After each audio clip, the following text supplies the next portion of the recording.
ModSquad featuring Ian Schnoor, Executive Director of Financial Modeling Institute, Giles, humble MVP and co-founder of Full Stack Modeler, and Paul Barnhurst, the FP&A guy. What's interesting is it doesn't show you all the thinking, right? I kind of like that. On a quick glance, has got all 7 levels right. Quite impressive to me is all of the levels are formula driven. This is using Excel's column function to automate that, which is very nice. It works in both Excel and Google. So I asked it to build a DCF for me at the bottom by using a weighted average cost of capital of 10% and a terminal growth rate of 2%. That's all I gave it, and I wanted to see what it did, and it actually did quite a good job on this. It made one mistake, which I had to fix. It was using the wrong... I'm pretty impressed with it. I think it's done well, especially on the esports cases. Instead of me giving it the prompt, since it came up and said, hey, do you want that? Let's see what happens if I just say, hey, go ahead and do what you said you're going to do. Welcome to another episode of the Financial Modeler's Corner.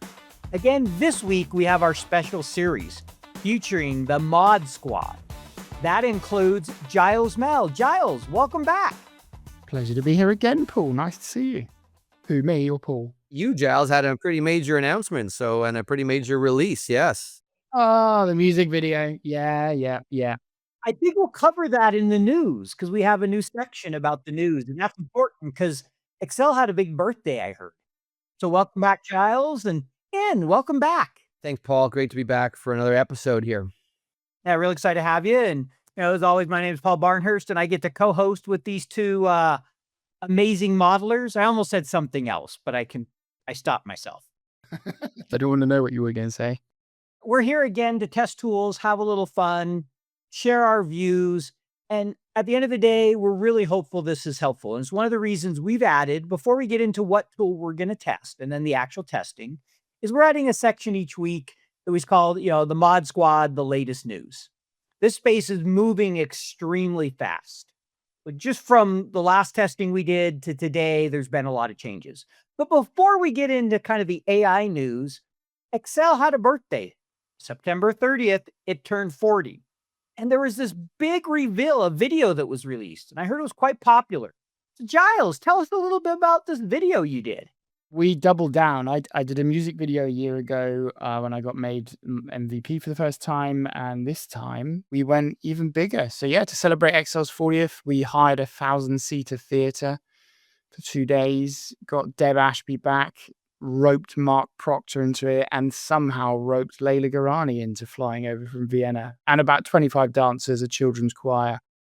God knows what else. It was bonkers. But yeah, everybody seemed to like it. That was the only thing I wanted. I just want people to have a good time. If you haven't seen it, check out Giles Mail's LinkedIn page and take a look. It is absolutely worth your time and well watch. You'll get a great laugh and enjoy it. So I highly encourage everyone to take a quick look. Thank you very much. Fully agree. It was very well done. It was a lot of fun. It's amazing to think Excel is 40. It's older than all of us at this point, isn't it? No.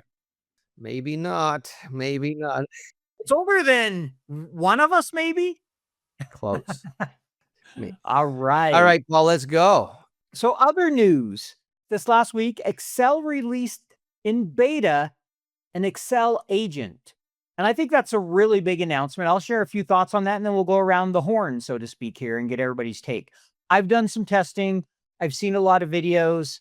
I think it's very similar to many of these tools we test. In areas that will be stronger, in areas that will be weaker. But there is one big drawback against all the other tools. That will change with time. By the time this is released, it could change with how quick things move. It's currently only available in web. And Giles, when's the last time you built a full model in the cloud version? I've never built a model on the web version of Excel. Never. I can't use it. So, yes. Ian, what's your take? Do you ever use the cloud version? No, I don't. And in my prior life, when I was a trainer, before, heading up FMI, when I was a trainer and ran a training company for 20 years, and I trained thousands and thousands and thousands of bankers, all over the world, I never worked with anyone who was using it. So I'm not a big fan of most powerful tools like that in a cloud version where you're really keyboard intensive. Certainly Excel, I have not. So I'm not a big fan of it. And yes, for now, it only works for now. This new agent only works in the cloud version of Excel. I assume that I have no reason to say this, but Paul, maybe you do. I assume it will become available in the desktop version of Excel at some point. That's the general assumption. Time will tell. I mean, usually they start with the cloud and then they release it to desktop. So I'm with both of you. I've never built a model in the cloud. I mean, I've used it for a few little things, mostly when I need to download my forms because it opens them online and it's just a quick look at something, not building anything. Consumption, great. Building, no. There's a great purpose. There are a lot of great reasons to using spreadsheets in the cloud. Collaboration is better, etc. So great. But for building truly hardcore, rigorous spreadsheet tools, I'm not aware of anyone that's largely using Excel in the cloud as opposed to a desktop version. I mean, the other issue is, as you said, I mean, this new agent tool looks really powerful, and it does. I would think at this point, that it must threaten the numerous companies that have come up with their own add-ins to Excel. It looks like Excel is going to fill that gap and meet or possibly exceed what these existing financial modeling AI tools are doing. Time will tell. I don't know if either of you have a thought on that point. I totally agree. Totally agree. It feels like, I was going to say, it just feels like it's interesting, isn't it? Because of what we're doing, our whole focus for this podcast series was on the tools, and we're kind of one full episode, full review down, and Microsoft has come out with the agent, and I think it's great. It's a step in the right direction. I think everybody's just got to be objective about what it can and can't do and how you use it. But yeah, also I love the idea that it could all be managed by Microsoft. Maybe we will be building full-scale financial models with Microsoft's AI tool in the future. I'm a maybe. that. Paul, what do you think about the? What do you think? I'm a little more measured. I think it definitely could be a big issue for a lot of these tools, but I also think there is some room for some of them in that they're very much specialized. This agent is still going to be broader. Yeah, it's not like it's just doing modeling. So is it going to do those extra little things that push it over the top and make a modeler want to use it? And how long will that take? It's not the same priority. So I think there could be room for some of them, but do I think they're nervous? They better be. Do I think if Microsoft wants to, if it's a primary focus to say, we want our agent to be the best in the world in modeling, it will be. These other tools, right? Because it has access to they've announced Anthropic is now available for OpenAI. They have ChatGPT. They have the resources. They have access to any of the code to do whatever they want, right? Once you integrate something and you decide you want to do it, it doesn't have to be on parity. It has to do most of the things they do, but if it makes other things easier because of the way they can integrate, that's hard to compete with. So if modeling is their focus, it's a matter of time. And I would also say, and how you feel about it, I would also say we are in an era where there's a lot of hype still, and no one really knows exactly what the future looks like. I continue to be of two minds. I love the direction things are going. I'm amazed at the technology. I'm amazed at the speed and some of the benefits that will accrue as a result of these tools. And yet I also remain firmly entrenched in my view that with modeling specifically, which means thinking and understanding and analyzing, that the best and the brightest will always balance usage of tools with deep knowledge and deep insights themselves, which means I don't foresee a day when you push a button, get a tool, and show up at a board meeting. That day, I don't know if that day is ever happening. You'll, just be wildly embarrassed if you show up at a board meeting and you haven't understood every single thing going on in your model. So you have to understand it and know how to challenge it. And you have to know how to push back on these tools and use it as your partner. And that takes time, just like you always used to. And I don't know if the two of you have a thought on that. So similarly, I think we're all of the same mindset, which is a great start for the podcast, but I'm excited for the future. I'm just really anti-hype, and I think people need to be really careful with the language. You're anti-hype? Yeah.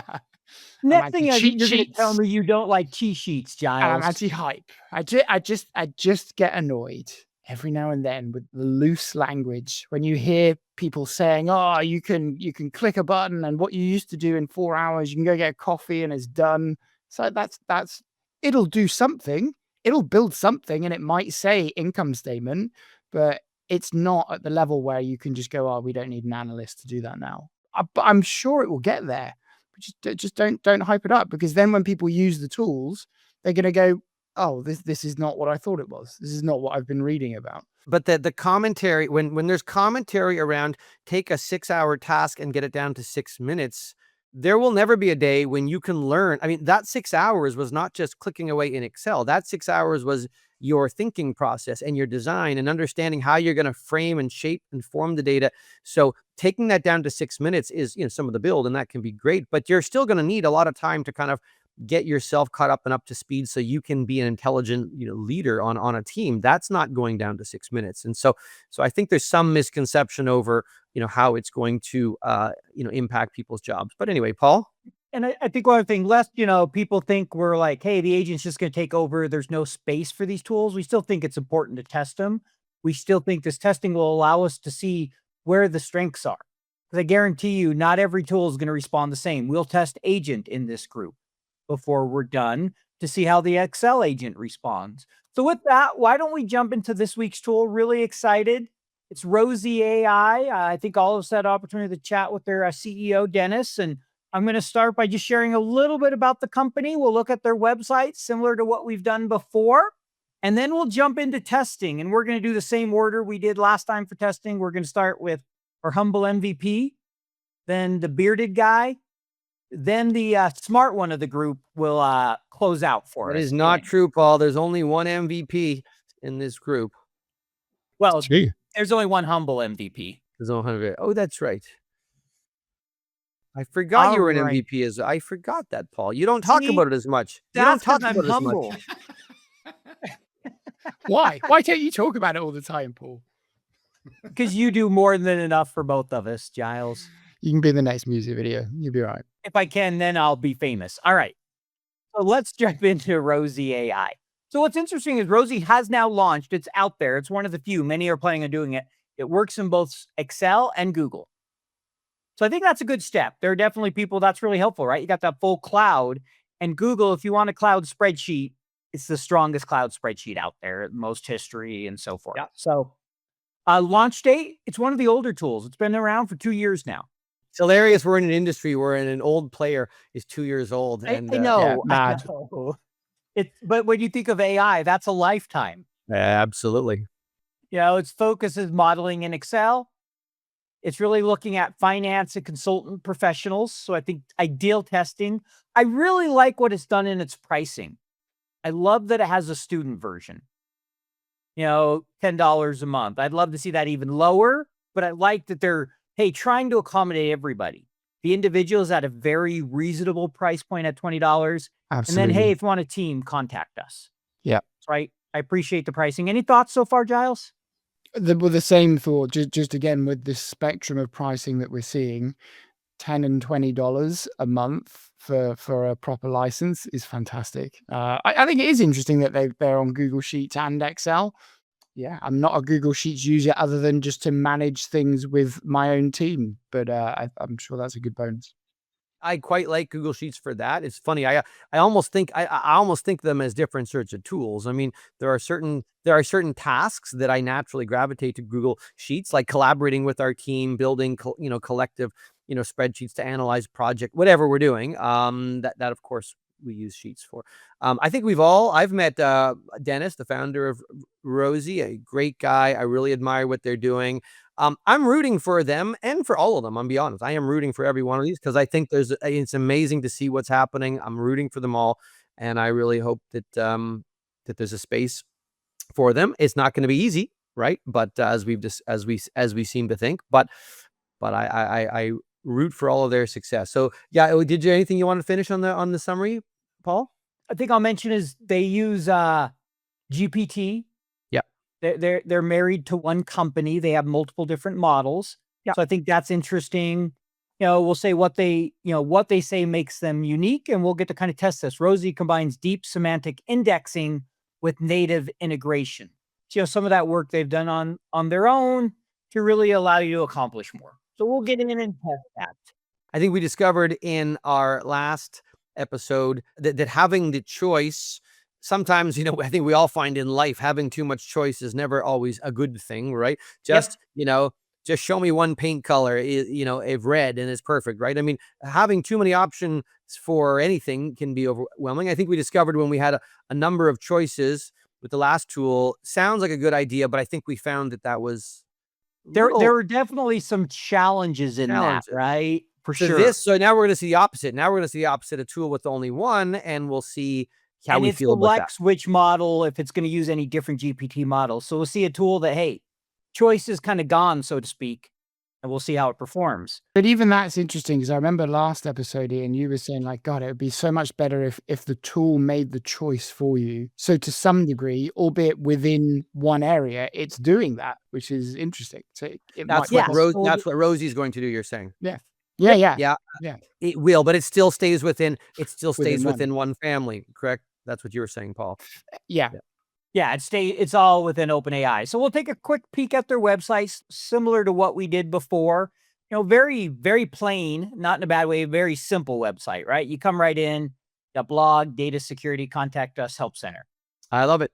You got Rosie, you got the options, you got a video, you got everybody has their testimonials. Here are some of the companies that are using it. It's not bad companies. Tesla. No, it's PepsiCo, not. And what I Nestle, wonder is IKEA. I'm wondering if some of these are individuals testing at small departments. I doubt those entire companies have integrated the tool across their finance team. But if they have, more power to him. He's doing awesome, right? So, hey, Rosie gives you spreadsheet powers, catch errors before they catch you, modeling made magical. Now here, we discussed this a few times. Rosie can build a new model from scratch or iterate on existing ones. Just ask Rosie and it's done. Little hype, but I get it. They're selling. Less struggle, more answers. Why you'll love Rosie. No formula errors, save hours, work across sheets, Excel for everyone, smart data analyst works with your data. And then you can watch a video of it in action and it has pricing. So pretty similar to the last one. Anything you guys want to say as I scroll through that? Yeah, no more formula errors is a bold claim. Did you say it said that? Yeah, it said eliminate hash ref, hash NA, and other common errors with AI that understands what you want. Okay, I see what they mean. I thought it was making the claim that by using it, there will no longer be any errors. It's saying it can find hash errors and remove them for you. Gotcha. Yeah, so you can eliminate those errors from your models. All right, so why don't we go ahead and jump into the actual testing here? So this is the first of the two esports cases. This is the simpler one. For quick memory, it's 7 levels that I'm going to get it to do. Starting from simple things like pulling apart string from a text, and it gets more complicated as you go through, counting characters in a text string, referencing a map somewhere else. In terms of the Rosie interface, again, this is an add-in. So you've got a button on the home ribbon tab. You've got a very nice, friendly note that comes up saying like, hello, I'm Rosie, your AI spreadsheet assistant. I haven't clicked anything and it's already basically given me a summary saying this is what this spreadsheet does, in my opinion. Here's what I can do. So very nice. Where would you like to start? I'm going to type in that same prompt again saying, look, I want you to analyze this, solve all the questions. So what have we got? We've got a more concise summary of what has happened here. Really just says like, here's the levels, here's what the area is, here's what I've done as a solution. But I have to say, so Rosie on a quick glance has got all 7 levels right. And I think what's quite impressive to me is all of the levels are formula driven. Yeah, can we see one? Yeah. So level 2, so trace like, again, this was one area I think where it wasn't quite as efficient. It is referencing this text string. It is doing the text split, taking the 2 largest values and summing them together. There's no hard coded do you remember? And I remember on the last one, and we were impressed. First of all, this is very impressive. What I remember we were very impressed is it was able to read all of the values. Of course, what you're asking people to do in this question, right, is you've got a big giant string of text in the numbers area. You're asking them to pluck out the individual numbers, and then what were you asking to add up the top, the largest top two, block. basically. Which is And what it was very clever. The last tool was very clever, but it managed it because it's a computer. It typed in the dead numbers within your formula, and it knew the largest and smallest, right? Not something a human could learn from or a human could do themselves. So we were impressed, but recognized. So this one is literally doing it exactly as you would expect. a lot of the esports players would do. It is the same for level 3. You got to pull out the Amazing. column. Paul, were you adding something there? I mean, I'm The impressed with one that. thing I was going to add, I think one of the key differences here, and we'll see this with different tools, is the last tool you saw a lot of times it said it was doing it in Python and then kind of converting it. We don't Yeah. see any mention of that here with Rosie. So I think there's a little bit different model, but different approach on the back end of how it's solving these. And that's why I say there's room for a few tools. I don't think agent necessarily just takes everything, because there's different approaches. And so there's going to be different strengths and weaknesses across the board. And I think we'll see that throughout all this testing. Sure. So I'll run through this quickly, but for me, every level has been answered with good formulas that are linking to cells rather than putting hard-coded numbers in. So this is using indirect and column to get the column number, counting the number of times this character is in the string. This is exactly what we would do, len minus len with the substitute of the character for nothing. Level 5, which Tracelight didn't interpret correctly, this has done correctly. Level 6, you've got indirect of the map. Level 7, indirect with this shift for above and below. Oh, you can see with an offset, with a simple if. Really, really clean formula. Really strong. And again, I'm going to keep, coming back to this point. I love it. And I love the fact that it can do this. And I also believe that someone looking at this needs to understand what it has done, because someone on your team is going to ask you, what is that offset? What is an indirect, right? Indirect is one of the most feared and least used functions in all of Excel, and you need to understand it if it's using it. And as we're seeing, all of these AI tools so far have at times an inclination to hallucinate, get things wrong. So you do need to be able to double check it and explain it. So I love that it can do it, save you time, and you need to know exactly what it's doing. I would strongly encourage anyone, never hand in something like this without double checking to make sure it's working. Would you guys agree with that? I'm going to push on to the second one. I mean, the other thing that I would just mention again, as we said last week, was my prompt wasn't saying too much in the way of specific here's every bit of information. So I'm impressed that it can interpret what the challenges are and then do the right work and use the right formulas. I think that's really impressive. So, okay, we're on to what I think is a significantly harder case with the Humble MVP case. Let me find the same. Now, who is the Humble MVP? I mean, we have 2 MVPs on the call. Is that me or is that you that's the Humble MVP? I don't like to talk about myself If too you much. have to ask, Paul, if you really have to ask, then you're not in with the program. So I know I need to get in with the crowd. All righty. So we have the Microsoft Excel UK Championship case running, and we'll be back when it's finished. It's all about our Humble MVP. So stay tuned to see how Rosie does. Okay, so we're back, and it's interesting because I tested Rosie on these cases before the recording started, and actually it did this second case in full. It did take a while. This time it did levels 1 to 3, and then it just seemed to die. It said there has been an error and it stopped. I've restarted it. It has managed to do levels 1 to 4, and it's just still churning over for the rest. Did it do level 4?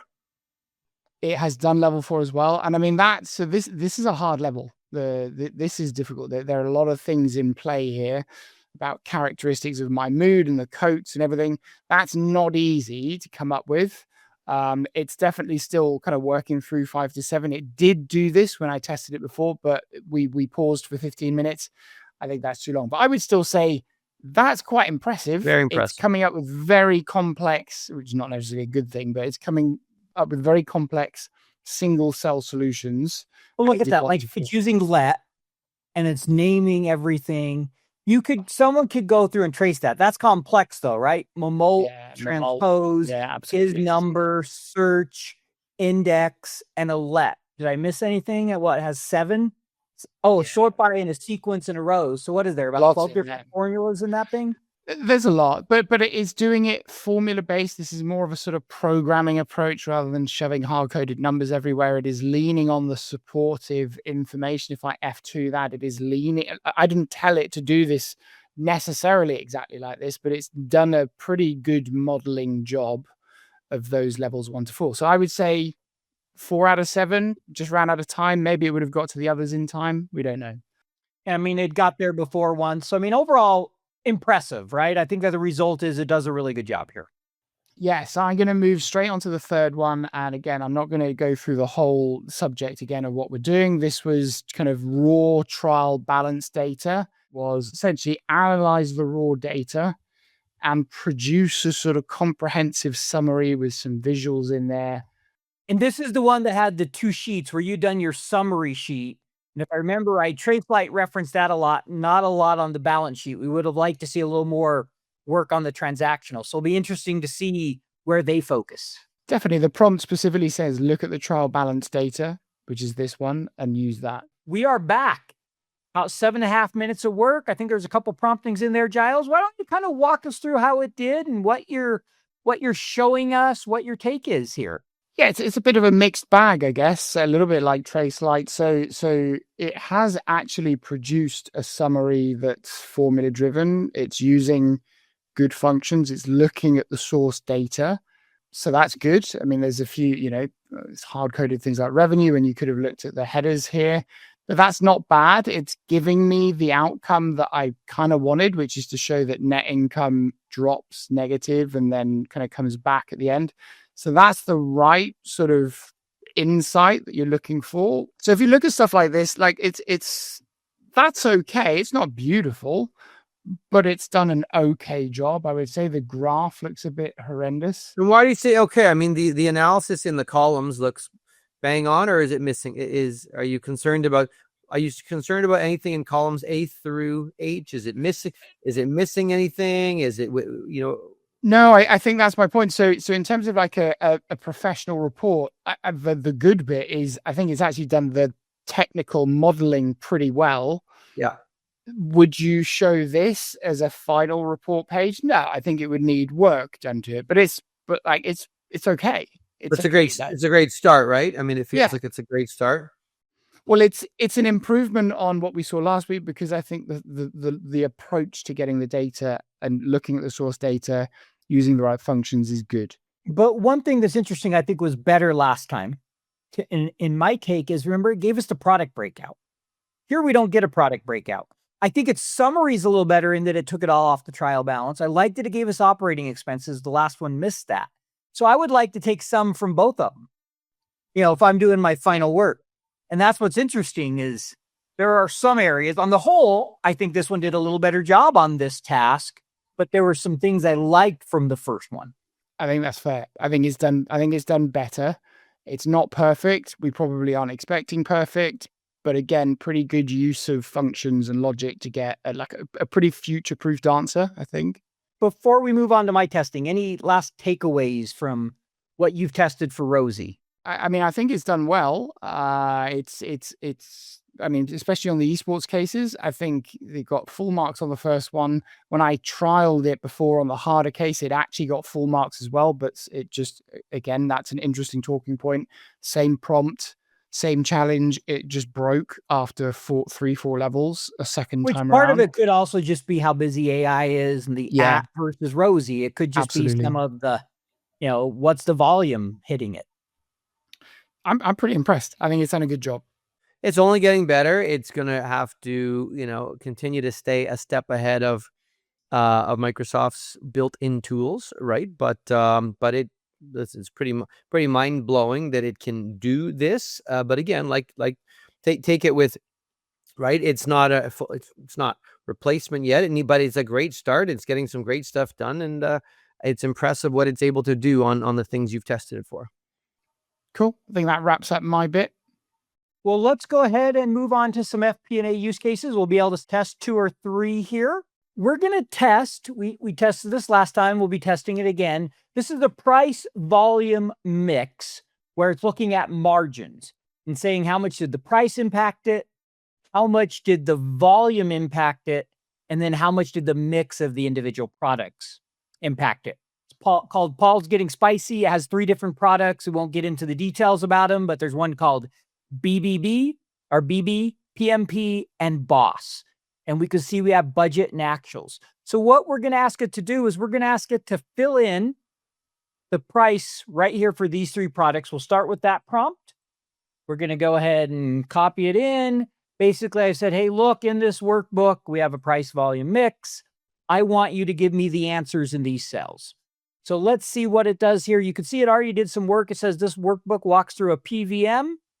Topics I can help with: variance calculations, result visualization, summary. Where would you like to start? I'll give it my prompt. All right, we're back. It only took about a minute to do the first one and then another minute to do the next 2. I didn't ask it to do volume or mix. It said, hey, do you want me to answer those as well? And I said, yes. So let's walk through it. On price, did it perfectly. You can see it took the gross margin from the actual, compared it to the gross margin of the budget and the units, and said, here's the difference in price. So we're $30 better on price on our, well, gross margin per unit, which is, we're kind of calling our price part of this PVM. And that's really BB was better. This one was worse. This one was slightly better. Make sense? All good. Volume, it didn't quite get that right. So what we wanted for volume is we want actual volume in total minus budget volume times average budget price. It took the individual prices, but it didn't look like it did it quite the way it was supposed to. And so it came up with negative 250. The actual, and we can drop the formula, should have been 125. So we could ask it to redo mix. If you look at average budget price is 125 and our volume was 100 better. So 100 times 125 should have been our 125 here. It gave us negative 250. So it did something wrong on that one. And then it got the mix right. So pretty good, not bad. One issue, I'm just going to ask it, please calculate the volume in total using row 29 for the formula. And we'll see if it gets it right. You're looking for it to correct. Yeah, I'm seeing if it will correct it. Because you didn't tell it that you think it made a mistake. So we'll see. It is saying I'm adjusting the volume formula, so we'll see. Sure. It says I realized, and then what's interesting is it doesn't show you all the thinking, right? You see almost everything with Tracelight. And I kind of like that because sometimes it felt a little overwhelming. Again, it gets back to which transparency. Which version do you like? Just to be clear, I think I like this a little better of seeing the thinking. Sometimes I want to see step by step. It'd be nice, but it just, I don't know if there's a way to compress it or, go back and see the detail behind it. You're saying you like, don't see everything. Yeah. You're like that. You're seeing dots indicating that it's thinking, but you're not seeing huge amounts of paragraphs explaining it. You're saying correct. Yeah. I don't want the huge paragraphs to come back, but I would love to be able to audit and go see them. And I don't know if that's, there. There we go. It got it right now, right? It did the right formula we wanted. Now it's 220. It matches here. Well, listen, again, it continues to validate, my notion that you still need to know what the heck you're doing. I mean, you need to know how to calculate these things. If you didn't, that was a pretty impressive formula it had in there before, which you knew was incorrect. But, I continue to be worried about junior professionals using AI tools to get answers, and not really having the background or ability to check and audit and make sure it's being done correctly, right? And if you handed in the prior one, I don't think there's going to be a lot of sympathy from your boss, right, Paul? When you say, yeah, but I did it and, the AI tool got it wrong. I don't think there's going to be a lot of sympathy with that answer, is there? And definitely, if you think, to your point, Ian, you still need to know what you're looking at and what you're doing. So maybe, what are the options here? If you know what you're doing, maybe you would do something through Power Query. You'd have most of the logic already set up, versus you go to this sort of half-finished template where you're going to choose to click an AI tool. I think people that know what they're doing are probably still going to default to the way that they operate and they can trust. Okay. I don't know. It's interesting. I just think we're in for an interesting time. And like you said, Giles, I mean, if you do use a tool like this, you have to be able to validate whether it's correct, right? And then when she did, it was one check, one prompt, and then it's right. So that's impressive, I guess. I mean, the reality is, here's the thing. The reality is spreadsheets are still one of the few open source software applications, right? The expectation, this is why I'm always concerned when people use overly complex formulas within Excel. When you use a piece of purchased software, off the shelf software, there's no expectation that you're going to, audit and check the code, or that's fine. But the whole notion of using a spreadsheet for anything implies that it's open source, and you need to be able to understand, check, demonstrate, present, show everything going on in it. And I worry that some people will move away or think that that's no longer the case, when I think it might be more important than ever to know how to do that.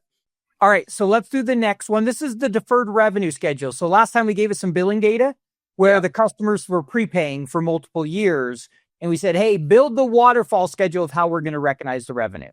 Yep. So here's what it analyzed. Let's just take a quick look. Open the file. And on my, we said, topics I can help with: automating calculations, deferred revenue schedules. It already said I could do it. Yep. So instead of me giving it the prompt, since it came up and said, hey, do you want that? Let's see what happens if I just say, hey, go ahead and do what you said you're going to do. We're back and we're looking at the deferred revenue schedule. I did ask it to format some of the dates, but I was editing one of the cells, so I don't think it got it all done.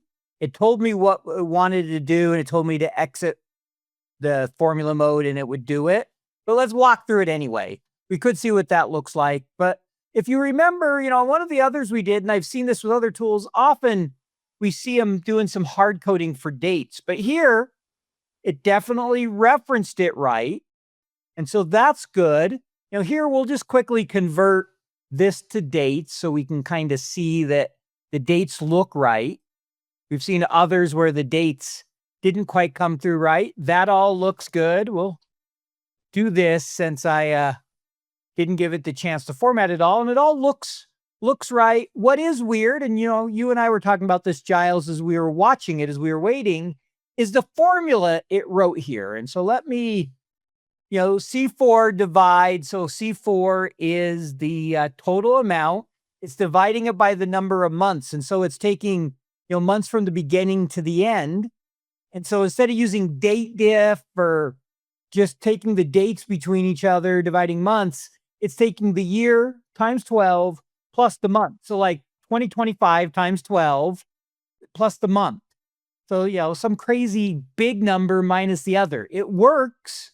It's not wrong, but it's a very not intuitive way for a modeler, right? If I handled this to an early stage modeler, they'd look at those formulas and go, what is it doing? I mean, we did for a while, right? Neither of us just said, oh, here's what it's doing. It took us a minute. Versus a traditional one would be like, oh, that's easy. We know what it's doing. The checks all look right. One thing it didn't do is it didn't give us a total at the bottom. The other one did. So the other felt like there were some areas where it was a little cleaner, but here it was better with the formulas, which I would prefer, right? I can clean the other up. So I do think it did a really good job here. I like it. I mean, this is something within a couple minutes, I have a presentation ready. I can dump in more companies and it can do the work. Yeah, I think that's pretty good. Yeah. So solid. I want to try one last one here real quick. I have one more here I want to test. And anyone who's worked in FP&A has built many a waterfall bridge. So it's analyzed the data and it's already asked me, hey, do you want me to create a waterfall? Step-by-step visualization setup. I'm going to copy my prompt and give it, the opportunity to see if it builds a waterfall chart. Now, as we're doing this, what's interesting is different tools definitely take different approaches. Like, we tested Tracelight previously. It does all its charts in Python.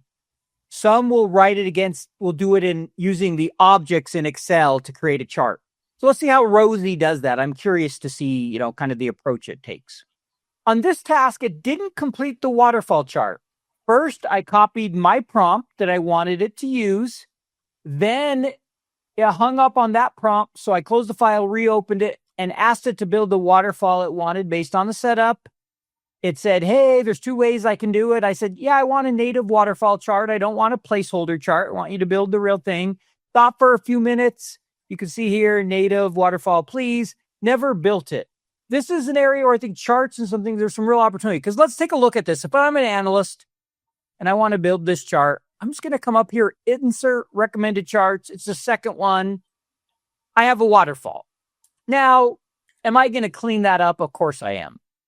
So then I would come in and, say, hey, I need to get rid of the grid lines, change the colors, probably get rid of this, all those things. But all right, put a chart title. Going to take me what, 2-3 minutes at max to get this here looking like what I want. So obviously that's an area where it didn't do well.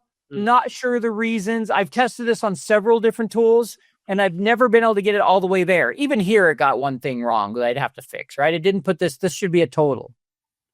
So I want that there. So now they're both totals. So it really shows the start and the end.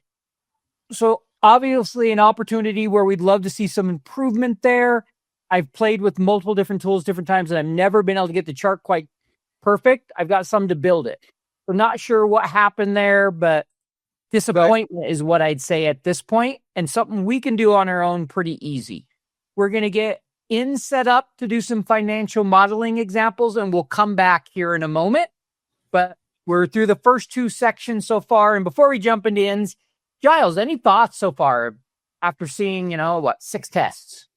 It's mixed, isn't it? I think there's some really impressive things, and then there's some things that it just doesn't seem quite as capable or such a good fit to create the solution for. So yeah, I'm still impressed. I'm still blown away overall by what these tools can do, but they're not perfect. To in for some financial modeling use cases here. All right, thanks, Paul. Fantastic. We're going to get into some financial modeling, and I have brought my favorite modeling helper, Benny, the modeling dog. Right, buddy? Are we going to do some modeling together here? He loves financial modeling, and he's really pretty quick on the keyboard as well. But yeah, we've got some great tests we're going to run here. I'm going to have to put him down. He was barking, so I picked him up, but I'll put you down, buddy. Okay, you can say hi to everyone. Ooh, and Benny, no. Yeah, Benny. There he goes. I hope that settles him down. All right, let's do this. Let's dive in. We're going to do some similar things that we tried on the prior tool. And you can see here, I've got the standard, one of our FMI's Henderson model. This is the exact type of model that our AFM candidates have to build from scratch on the exam. So again, if you didn't see the last one, this model includes a cover sheet, an executive summary sheet. It's got an assumption sheet. It has the scenarios, and then the full. This model is built using sort of a vertical orientation style, and it's got all the pieces of the model, the revenues, the costs, the financial statements are underneath it, the income statement, cash flow statement, and balance sheet, and then followed by all the supporting schedules, the depreciation schedule, tax, working capital, etc. Now, I'm going to start my testing by looking at an existing fully built model. There are some problems in this model, and I'm going to start by asking it to help me understand what's going on and if it can figure out the answer to these problems. And then we will get into seeing if it can build something like this from scratch. So then what we'll do is we'll turn to another Excel file here. This is just the historical 3 years. This is just the historical income statement, cash flow statement, and balance sheet. And we'll see if it can transform this. This is what any modeler has to start with, right? You guys would know any modeler who's building a model has to start with just the historical statements and build it up. And we'll see what Rosie can do on that front. So let's dive in here then. Let me open up Rosie. And the first thing I'd like to do is check for some issues. So I'm going to ask Rosie a couple of questions, including this. I always like to do some checks. So it realizes, by the way, when I turned on Rosie, it recognizes that it's a comprehensive financial model for Henderson Manufacturing. Even that's impressive. With detailed assumptions, scenarios, it's telling me what's in here. And so it's even suggesting how it can help me. So that's pretty cool, actually. But let me just start by asking, number one, are there any hidden sheets in this file? I mean, it's not one thing I'd like to know. It doesn't take very long to look for them. I did that in the last test, but it's thinking, and it says, it did this pretty quickly a few minutes ago. I just want to know, are there any hidden sheets I should be aware of? And it says, yes. Look how quickly that it thought for 7 seconds. Quick. It's impressed. It's impressed with itself, I think, right? It's 7 seconds. It says yes. Like, check me out. I only took 7 seconds. Look at that. I know it's flexing right now, but I'm impressed. It knows that there's a sheet called hidden and clandestine. It's a very hidden sheet, which I talked about last time. Would you like me to unhide either of them? Let me see that. It's offering to, should I ask nicely? I'll say yes, definitely. please. Always got to What be if I fair. ask nicely and say, can you please unhide them? And I'm saying yes, please. Let's see if it can take action quickly. What do you guys think? Will it be able to do that? Up, there's a study they did where there are 2 different things I've seen kind of conflicting. One says you generally get better results if you'll say please and thank you. Oh, come on, really? Like a human for conversations. And another that said you get better results if you're mean to it. Well, it's not my instinct. That was really interesting. Where you basically need to tell it, like, just shut up. Don't give me all this extra fluff and give me what I want.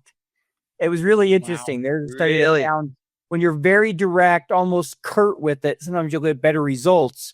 And then someone else said your conversations tend to be better. You're willing to go further when you say yes, please, and thank you, because you treat it more like a conversation with a human and you're willing to go back and forth with the tool. Isn't it interesting? Well, I mean, it's seemingly was not, being polite has not exactly won the day here for me. I don't know where it's at. Be a jerk. Say, you haven't unhidden them. Get to work. I want to see these files. How about I say yes? I said yes. How about that? Is that rude enough, Paul? Is that aggressive? I think you could do better. I guess for a Canadian, that's not bad. That's fine. Let's try it. That's pretty aggressive for me. But us Americans are aggressive. let me try that. Let's see. It didn't really tell me anything. It did not unhide them, and it's clarifying. And it got it. Do you want me to unhide both hidden sheets or just one of them? Now you want me to, I'll say both exclamation marks and see what it does on this front. Let's see if it does it, because again, I would have probably said something like, are you stupid? I said both. Oh, really? Oh, that's aggressive. That's aggressive. I don't know how, I didn't want it to get annoyed at me so quickly, but it's creating a plan. It is creating now, if I had to unhide a sheet, I wouldn't need a plan to unhide the sheet. Anyway, I'm just kidding. It's creating a plan. Would be super easy, right? Anyone would get the first one. The second one, you have the very hidden. You'd have to know to look in VBA. The first one, anybody would get with it. Well, it knew, but it somehow it knew by looking in the VBA that there was a very hidden sheet here. So now it is aware that it is there, and it's okay. Well, maybe we'll stop this, obviously, and move on. What do you think? Because I think so. It's taking longer than one would expect. Well, and also it's taking significantly longer than than it would take. Correct. That's what I mean when I say than we would expect, right? This is a fairly simple path. There we go. It now did it, right? It's now done it. It took for a minute. It says it took 55 seconds plus the previous. So it took a couple of minutes, and it managed to unhide both sheets. Perfect. Okay, so it did that. So I'm pleased. It would have been faster to do that manually, but that's okay. It clearly was able to figure that out. That's great to see. Let me ask it now. I have let me try this one. I want to try this. Another thing that I always like to look for, if there's any white values. Are there any white values on this sheet? Let's ask it that question. This one, it responded pretty quickly last time as well. And I'm going to see if it gives me the same answer, because it would be nice to know. And it says, I'm trying to figure out what the user means by white values. So it somehow it didn't understand what I meant. It says it's planning a color detection strategy. Here it's actually thinking, right? It's thinking, do you mean cells with white font? Yeah. I'll say, yes. Are there cells with white font? Maybe it didn't like what I asked. And it asked, is it okay to add a temporary audit font colors tab with the results? Let's see what it does. We didn't. I just exploring. I need to check the model. Again, this is something that as a person we could do.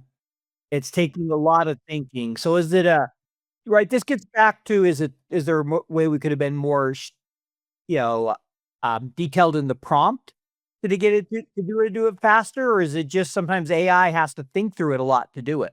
Maybe, but I think this is a pretty clear question, don't you? I don't know. I don't have any other. I can't think of a simpler way. I mean, I think you could say a simple way, instead of saying white values, say there's white font. Please identify what cells the white font is in. Right. All right.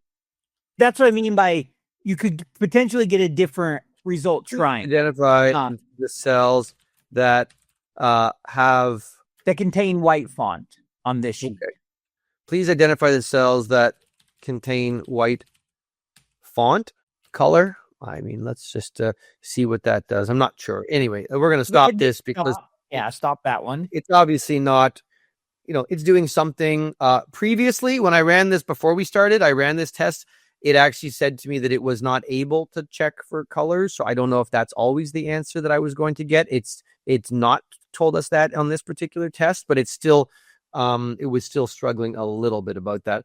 Now I want to look for the next thing I want to show is there are a couple rows in here that have problems, including this row where there is a hard-coded value at the end of the formula. So what I want to ask is this. Are there any inconsistent formulas on this sheet? And let's see what it comes back with on with regards to that question, because this one, it did pretty well. The previous time I asked, I was looking for inconsistent formulas, and so it's doing something here to check the file.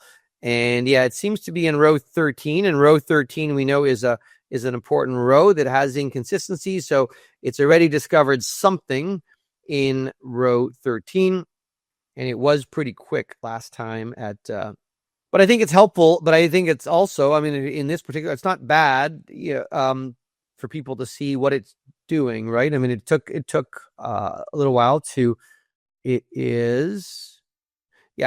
does know. Short answer is yes. There are several spots on model where formulas differ across the horizontal series. Most look intentional, but they are inconsistent relative to neighbors. Notable examples. So in row 7 is the years. Okay, it's pulling up something there. The pricing. So the one of them you formatted differently. You have the actuals, and then you don't have it. Right. That's pretty good. Pricing row. This is the problem row. It says M and O contain constants. So that's great. I'm really happy about that. It figured that out. It discovered that this cell has a constant, as does this one. That's excellent. There's another row though that I didn't show you yet that has a problem. I'm going to show you. It's a classic modeling error. Sales volume operating rate setup J20 Oh, it's the back calculation of the volume. Yeah, right? I realized. Noticing you calculated the first. That's fine. So that one I should probably just put in a box. This is a historical. So it realizes that the historical is a different formula than the forecast. That's okay. Yep. And then several first year. But there is one that it did not. Revenue roll up J20. So these are all deliberate, but there is one thing that's a classic error that is, and that's here. This is a very common modeling error, is bad links. This happens especially when people use their mouse. So you can see here on the income statement, the revenue has to pull from the revenue schedule. And of course, this one is linking correctly. It's linking to cell K26. I'll show you that's correct. That's the right link. But sometimes, especially when people use their mouse or they're not copying across, this one is K26. And then, I might have changed or fixed something. And this one is also linking to K instead of L, right? I might have done this one manually and then tried to link this one up. And if I was using my mouse and I'm not oriented to where I am, it's not hard it happens all the time. It's not hard to link on the wrong column. So now I have 2 years that are linked to the same one. And then the rest of them are all off. This should be M, it's L, etc. I'm going to ask it because previously, are there any other inconsistent? We could also ask it analyze row 8, since we know A83 if it doesn't get it here, and just see if it picks it up if you basically point it to it. Yeah, it actually solved it last time on its own when I did this, so I'll see if it finds it. It was able same prompts, isn't it? That's part of what's so wild about, because we know it's generative AI, right? Yeah. You never get the exact same thing twice. Right. And so I know. So here's the thing. I know. Sorry, Giles, you say something? No, I was just going to say, it's interesting that we all keep having that experience. We try something beforehand just to see how it runs, and then the same prompt gives you different answers. And sometimes you just can't do it. I think that's the more surprising thing. Getting slightly different answers, I would expect with everything I've learned about LLMs, but sometimes where it just breaks and doesn't give you anything. There's a lot in here. I see more places where I see more places where the formulas differ across row. It thinks it looks appropriate, like deliberate. I'm looking. I thought I saw something for row 83 first year. It's talking about the C versus rolling calcs. No, yeah, it hasn't seemed to recognize. So we'll leave that one at that. That I have an issue where it's good. Yeah, where these two are the exact same. Let me fix this one, though. This is K. But I guess the point is simply asking it, and we saw this last week as well, simply asking it to look for errors or inconsistent formulas might find something, but you're not necessarily guaranteed that it's found everything necessarily. Yeah, and exactly. So you still need to be able to check things. This balance sheet also does not balance for the same reason I showed last time. It does not balance because the change in working capital is the wrong way. The formula is wrong, right? The formula of change in working capital is wrong. The change in working capital formula is going a classic modeling error. It's going the wrong way. It's taking current year minus last year, whereas it should be the opposite. And I'm just going to ask it. So again, if I'm a new young analyst and I'm staring and my boss says, Ian, we just received this client model and the balance sheet's not balanced, go find it. I'll ask my tool here to say, why doesn't the balance sheet balance? And it's my starting point, right? It's my first go-to option. Say, why doesn't the balance sheet balance? And I hope that it can find something. It's inspecting, it's checking. What it seems to do is it shows us some of its thinking and then takes it away, right? And then it comes back to the dancing dots here, which is fine. I'm analyzing. It's doing something. I mean, listen, I recognize this is a very difficult ask. It has to understand model construction, model design. It has to understand how every formula needs to work to be able to determine that one formula on change in working capital is wrong. I recognize that this requires an enormous amount of knowledge and insight to pinpoint why this is off. But it's let's pause and we'll come back in a couple minutes and we'll see where it gets. All right, we are back. It only went for another 70 seconds, so just over a minute. And it says the short answer, the balance sheet is out of balance in the forecast columns. And it confirms that through the check. So it knows it's looking at some checks. Again, it would be very difficult to do, which requires a fair bit of knowledge.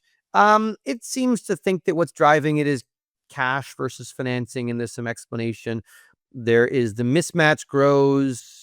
So it realizes not just rounding. Working capital lines don't look consistent, but it's not quite getting to the answer. It is so it's giving me some ideas and suggestions. It's not, of course, the only reason it's out of balance is because go to the bottom here, because a classic modeling error. The working capital should have been previous year minus the current year, right? The change in working capital represents the change in cash as a result of working capital changes. The sign was the wrong way, happens to people all the time. And simply by fixing that, my balance sheet is now fully balanced and working properly.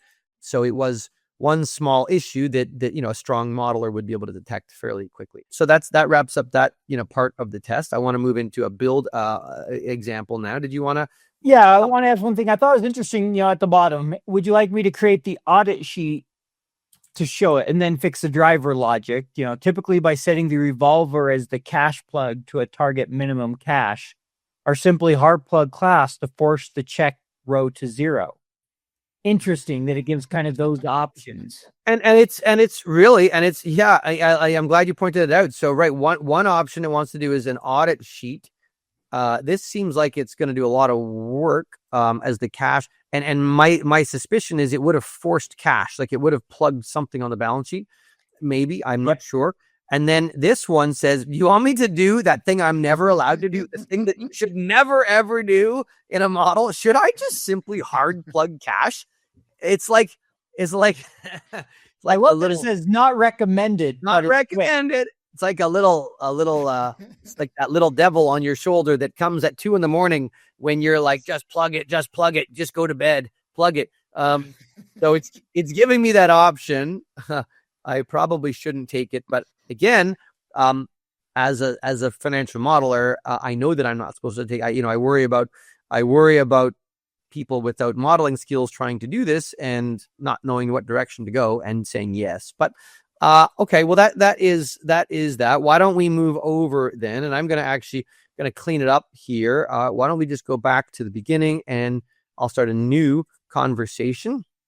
And I'm actually going to go into the other file here. This is just the 3 years of historical financial statements. This is exactly how most modelers start their models, is with 3 years of historical data, and then you have to build in sheets for assumptions, sheets for scenarios, and this is exactly what people have to do, on the AFM exam, right, to prove that they can do it, and it just hones your thinking. So let me take a prompt here. Let me just see the starting point. Let me just see. I've said here, just like build a 5-year forecast model on the model sheet. This is the model sheet for the years 2025 to 2029. And I've said build separate schedules for revenues, cost, depreciation, income tax, working capital, debt, and equity. So I had to even know enough to say do that, right? I'm trying to give it, you have to know enough to know that you need schedules. And then I've literally said make reasonable assumptions, because I don't care what it uses for growth rates or margins or days. I just want to see that it can understand the design and construction. So let me run this. This will take a few minutes. So I'm going to click go. Why don't we stop this, Paul, and come back in a few minutes once we've got something to report back on? All right. Well, we'll go ahead and pause and see how it does. We'll be back. All right, we're back. It ran for about 6 minutes, and it really struggled on this task, but it did ask us a few questions. We'll try a little bit more for here. Why don't we first kind of just show a little bit, what are your first thoughts? It feels like it really struggled here. Yeah, it did. It only took 6 minutes, as you said, but I deliberately asked it, as you recall. I was pretty open-ended and said, just build a 5-year forecast model and try to build schedules for each of the key components of a model. And I just said, make reasonable assumptions. So it's come back. Yeah, I mean, this is obviously needs work. And it's asking me a couple more questions. I'm going to go back and run some more. I'm going to try and clean it up, but it's kind of, broken up the income statement a little bit. It is added a bunch of rows. It's got, some stuff off to the sides. It put in 5-year forecast, sort of worked on the income statement, the cash flow statement, sort of, and balance sheets are not complete. There's nothing underneath it yet. So why don't I come in? Maybe we can ask it to put the assumptions on a separate sheet and then complete everything. So why don't I say, please put all the assumptions on a different sheet, then finish forecasting the financial statements. Okay, let's come on back in a minute, Paul, then, and see what it does at this point. Okay. All right, we're back. The bottom line is, and I'll let In speak to it a little bit. You found the model struggled to build the model, right? Kind of your take there, In, on that part. Yeah, and again, we're not totally surprised. I mean, it's done some impressive things, but what we're seeing is, having more guardrails, more direction, having more formulas to fill in. Tools we've looked at so far, are doing some impressive work, have a bit of an easier time. It was struggling to build a full 3-statement model with little guidance. I kind of said, do what makes sense, pick reasonable assumptions, and it really was not creating anything that we would find usable. And again, I wouldn't have cared if it used silly assumptions. One of us could have some pretty basic assumptions and build a 5-year forecast pretty quickly, mechanically, logically, understanding how the numbers talk to each other, right? Understanding the discipline of the build approach, that to build it, link it in, get the pieces connected, and then you can refine your assumptions later. So it was struggling with that and not generating anything that was worth showing. But again, that's not a huge surprise. And I think the company even talked about that. Is that right? That's... Yeah, I remember speaking to Dennis a while ago. I had a really long... And Dennis is the founder, right? Just the founder, yeah. So he really open and honest and very approachable with all of us, I think. I think he was very open with the fact that it wasn't like ready as a financial modeling tool, and he wasn't claiming it was going to do full financial models. He was actually very keen to get kind of models from me when I spoke to him to kind of help the tool learn. So I'm not massively surprised that it's not instantly built as a 3-statement model. And what I appreciate is he admits that. I've had others that it's just not ready to build a full model. And I think this demonstrates so far they're not ready to build work-ready models, but we're early. Early days. It's doing some great work. Early days. There's nothing to suggest it won't. But as I said, even if and when it does, you have to understand everything it's doing. You're going to need to check it. I do not believe there's a day anytime soon where your managing director is calling up models into AI. I mean, there's still someone is going to have to be responsible for building models. And if you can use AI to help you, fantastic. I'm a big fan of that. And then being able to check them, double check them. AI is actually going to be great at helping you check them. So there will be use it as your partner. What I did though do is, because it struggled with the model, but I asked it to go to the completed model because it seems to have more success with, when there's already structure in place. So I asked it to build a DCF for me at the bottom by using a weighted average cost of capital of 10% and a terminal growth rate of 2%. That's all I gave it. And I wanted to see what it did. And it actually did quite a good job on this. I mean, it's not quite client ready, but it made one mistake, which I had to fix. It was using the wrong cell for the tax rate. So it grabbed the wrong one. And I said, I think you used the wrong cell for the tax rate. And then it figured it out. I like it. Look how friendly it is, Paul. It said good. It's because I'm being nice to it. It said, good catch. You're right. Yeah, you're rubbing that part in that I'm not nice. Fine. Absolutely. That way. So it did though correctly. Now it's built it all into one cell. Now as a modeler, I need to understand what it's doing. It's taking the EBIT, it's multiplying it by 1 month's tax rate, it's adding back depreciation and the working capital and taking out the CapEx.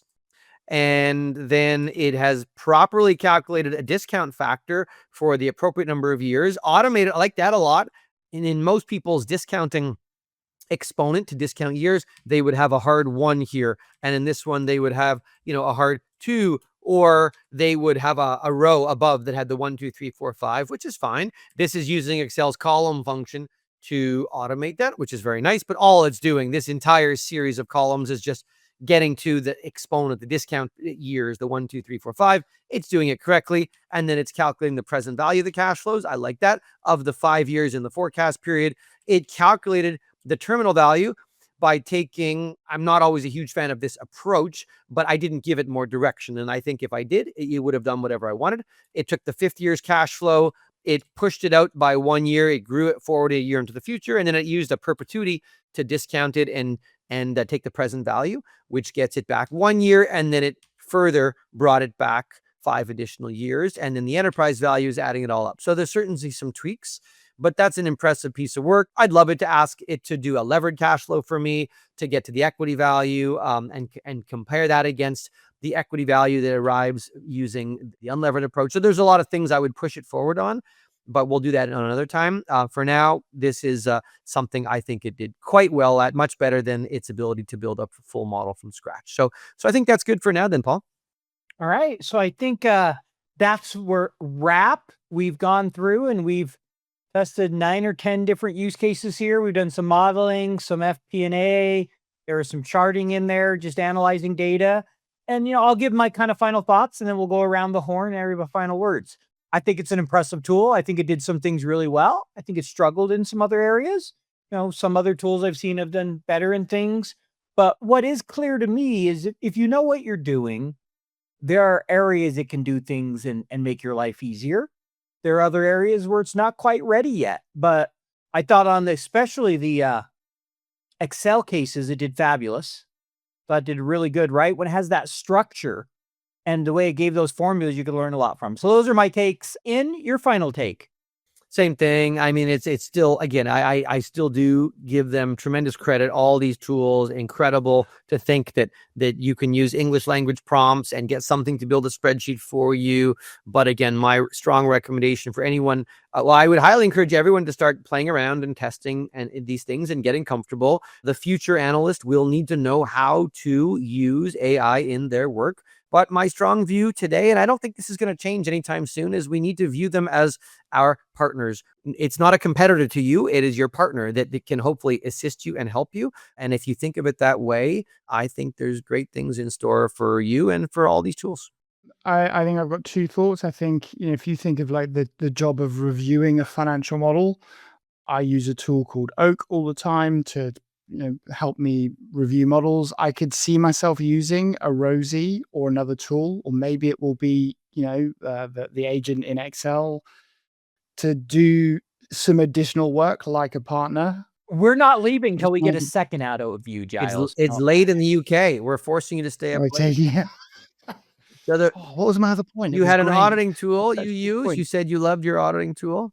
I think it's gone. Whatever the point was, it's gone. Take one of mine. It's fine. I don't mind. You can copy.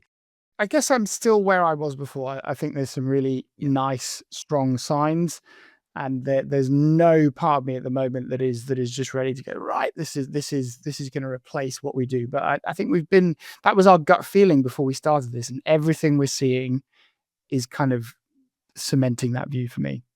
Yeah, it's a tool, right? It's a tool. It's a powerful tool. Like Excel was a tool 40 years ago when it came onto the scene. Like calculators were a tool, and I believe that at least for the foreseeable future, I think like you guys, those who rise to the top will use it, supplement their work. Paul?